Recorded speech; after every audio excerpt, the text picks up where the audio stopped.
ওই যে মঈনুদ্দিন ফখরুদ্দিনের সময় যে সরকার, ফখরুদ্দিনের যে সরকার, সেটাকে আমরা শুনেছি সেনা সমর্থিত সরকার।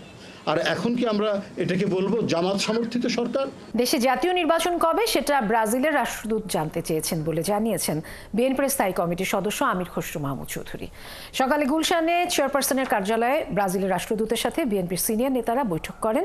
এরপর গণমাধ্যমের সাথে কথা বলেন আমির খসরু মাহমুদ চৌধুরী। আর শিক্ষা ও স্বাস্থ্য মন্ত্রণালয় সহ দেশের গুরুত্বপূর্ণ বিশ্ববিদ্যালয় একটি বিশেষ রাজনৈতিক দল দখলে নিয়েছে বলে মন্তব্য করেছেন বিএনপির সিনিয়র যুগ্ম মহাসচিব রুহুল কবির রিজভী।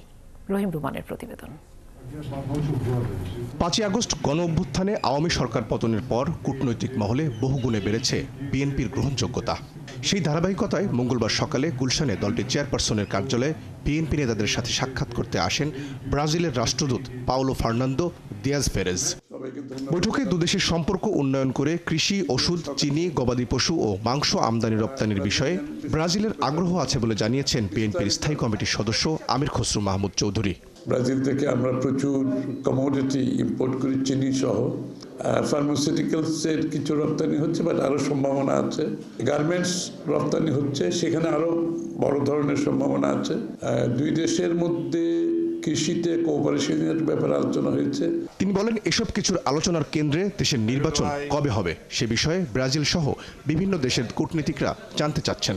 নির্বাচন নিয়ে কথা হচ্ছে, তারা মনে করে স্বাভাবিকভাবে নির্বাচন তো সবাই দেখতেছে, এখন তারা মন্তব্য করেছে নির্বাচন, তারা মনে করছে নির্বাচন হবে।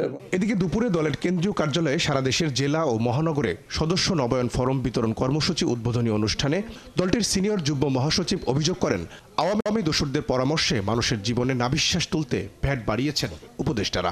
যে দোসররা তো সব চলে যায়নি, প্রশাসনের মধ্যে আছে না, তারা তো নানাভাবে স্যাবোটেজ করছে। হঠাৎ করে অন্তর্বর্তীকালীন সরকার যে ভ্যাট এবং সম্পূরক শুল্ক বাড়িয়ে দিত, তথাকথিত ফ্যাসিস্ট সরকারের যারা আমলাদের মাথা থেকে এই বুদ্ধি আসা ছাড়া অন্য কারো মাথা থেকে বুদ্ধি হবে। তার দাবি, শিক্ষা ও স্বাস্থ্য মন্ত্রণালয় সহ দেশের গুরুত্বপূর্ণ বিশ্ববিদ্যালয় একটি বিশেষ রাজনৈতিক দল দখলে নিয়েছে, আর সেই সুযোগ অন্তর্বর্তী সরকারই দিয়েছে। বহু মন্ত্রণালয় মনে হচ্ছে এটা যেন কোনো একটি বিশেষ রাজনৈতিক দলের ছায়া সেখানে বেশি প্রসারিত, বেশি প্রলম্বিত। ওই যে মঈনুদ্দিন ফখরুদ্দিনের সময় যে সরকার, ফখরুদ্দিনের যে সরকার, সেটাকে আমরা শুনেছি সেনা সমর্থিত সরকার।